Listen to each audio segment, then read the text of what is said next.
భువనగిరి జిల్లా యాదగిరిగుట్ట పట్టణంలో ఎమ్మెల్యే బీర్ల ఐలయ్య పర్యటించారు. ఇందిరమ్మ ఇళ్ల నిర్మాణ పురోగతిని క్షేత్రస్థాయిలో పర్యటించి ఎమ్మెల్యే బీర్ల ఐలయ్య తెలుసుకున్నారు. ఇందిరమ్మ ఇళ్ల నిర్మాణం పూర్తి చేస్తే త్వరితగతిన బిల్లులు ఇవ్వనున్నట్లుగా ఆయన తెలిపారు. ఇళ్ల నిర్మాణానికి కావాల్సిన ఇసుక పట్ల అధికారులు పర్మిషన్ ఇవ్వాలని అన్నారు. ఈ ప్రభుత్వంలో అర్హులకు ఇందిరమ్మ ఇళ్లు ఇవ్వడం జరిగిందన్నారు. ప్రజా ప్రభుత్వంలో పార్టీలకు అతీతంగా ఇందిరమ్మ ఇళ్లు ఇవ్వడం జరిగిందని ఎమ్మెల్యే బీర్ల ఐలయ్య తెలిపారు.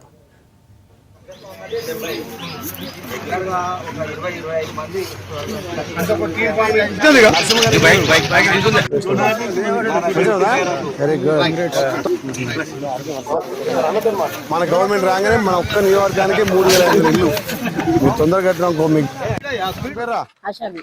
ఆశాబి తొందరగా కంప్లీట్ చేయి.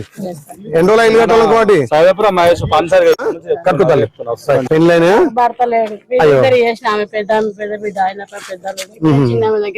తొందరగా కంప్లీట్ చేయి. ఈ లేఅవుట్ ఎవరిది?